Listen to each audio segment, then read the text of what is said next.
আসসালামু আলাইকুম viewers, welcome to mother cooking channel. আজকে আমি আপনাদেরকে রান্না করে দেখাবো নলা মাছের হাতে মাখা তরকারি। আর এই তরকারিটা আমাদের শরীর ও স্বাস্থ্যের জন্য ভীষণ উপকারী হয়। আর এই তরকারিটা দিয়ে গরম ভাত একেবারে জমে যায়। চলুন তাহলে রেসিপিটা দেখে নেওয়া যাক। প্রথমে আমি এখানে একটি কড়াই নিয়ে নিয়েছি। এখন আমি এর মধ্যে দিয়ে দিচ্ছি নলা মাছ 700 গ্রাম। আর এই নলা মাছগুলোকে আমি খুব ভালোভাবে কেটে বেছে এবং খুবই ভালোভাবে ধুয়ে পরিষ্কার করে নিয়েছি।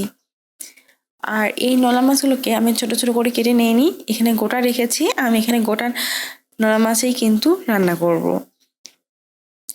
এখন আমি এই মাছগুলোর মধ্যে দিয়ে দিচ্ছি পেঁয়াজ 1 কাপ, দিয়ে দিচ্ছি কাঁচা মরিচ 2টি। যেহেতু এই কাঁচা মরিচের ঝালের পরিমাণটা একটু বেশি, তাই এখানে আমি 2টি কাঁচা মরিচ মাছ বরাবর কেটে দিয়ে দিয়েছি। দিয়ে দিচ্ছি রসুনের কোয়া 3 টেবিল চামচ,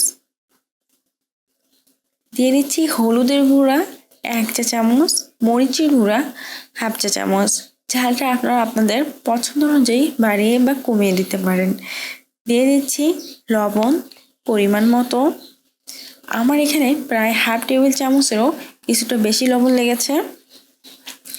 দিয়ে দিচ্ছি জিরা বাটা 1/2 টেবিল চামচ, আদা বাটা 1/2 টেবিল চামচ, রসুন বাটা 1/2 টেবিল চামচ, গরম মশলার গুঁড়া 1 চা চামচ।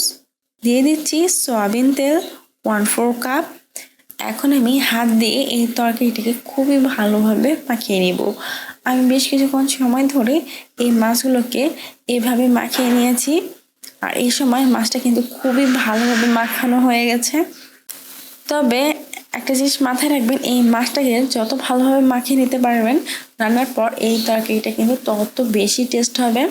আমি প্রায় 6 থেকে 7 মিনিটের মতো সময় ধরে এই মাছগুলোকে খুবই ভালোভাবে মাখিয়ে নিয়েছি। এখন আমি এর মধ্যে দিয়ে দিব পানি 2 কাপ। আমি এই তরকারিতে একেবারেই 2 কাপ পানি দিয়ে দিচ্ছি। পরে আর আমি এই তরকারিতে কোনো প্রকার পানি ব্যবহার করব না। আর এই 2 কাপ পানিতে আমি এই মাছটাকে খুবই ভালোভাবে কুক করে নেব। 2 কাপ পানি দেওয়ার পর আমি এই মাছগুলোকে এভাবে নাড়িয়ে দিচ্ছি। এই কড়াইটা ধরে এভাবে নাড়িয়ে দিবেন। তারপর কড়াইয়ের ঢাকনা লাগিয়ে দিচ্ছি এবং চুলাটা অন করে দিচ্ছি। আর চুলাটি অন করে এখন আমি এই তরকারিটাকে খুবই ভালোভাবে কুক করে নেব। আর চুলা অন করে এই চুলার আঁচ মিডিয়াম হাই করে দিচ্ছি। এখন আমি এই তরকারিটাকে প্রায় 18 থেকে 20 মিনিটের মতো সময় রান্না করে নেব। বেশ কিছুক্ষণ সময় পর পর ঢাকনা খুলে এই তরকারিটাকে কড়াইটা ধরে এভাবে নাড়িয়ে দিতে হবে।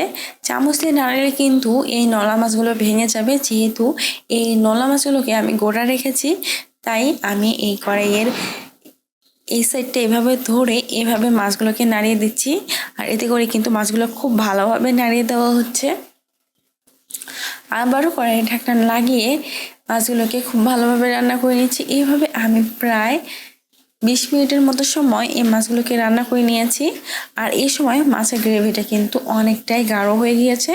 এখন আমি এর মধ্যে দিয়ে দিব ধনিয়া পাতা কুচি, এভাবে ছড়িয়ে ছিটিয়ে দিচ্ছি চারদিক থেকে। তারপর কড়াইয়ের ঢাকনা লাগিয়ে আরও প্রায় 2 থেকে 3 মিনিটের মতো সময় রান্না করে নিচ্ছি। আর ধনিয়া পাতা দেওয়ার কারণে এই মাছের তরকারিটা থেকে কিন্তু খুব সুন্দর একটা স্মেল বের হয়েছে। এখন আমি এই চুলাটা অফ করে দিব। তৈরি হয়ে গেছে খুবই মজাদার নলা মাছের হাতে মাখা তরকারি। প্রিয় দর্শক, এই ছিল আমাদের আজকের রেসিপি। মাদার কুকিং চ্যানেলের আরও এক্সাইটিং রেসিপি নিয়ে আপনাদের সামনে আবারও উপস্থিত হব। ভিউয়ার্স, আপনাদের সকলকে অনেক অনেক ধন্যবাদ জানাচ্ছি পুরোটা সময় আমাদের সাথে থাকার জন্য। আমি উইশ করব আপনারা সবাই ভালো থাকবেন, সুস্থ থাকবেন এবং মাদার কুকিং চ্যানেলের সাথে থাকবেন। এই চ্যানেলে নতুন হয়ে থাকলে চ্যানেলটি সাবস্ক্রাইব করুন এবং ভালো লাগলে লাইক, কমেন্ট ও শেয়ার করুন। ধন্যবাদ।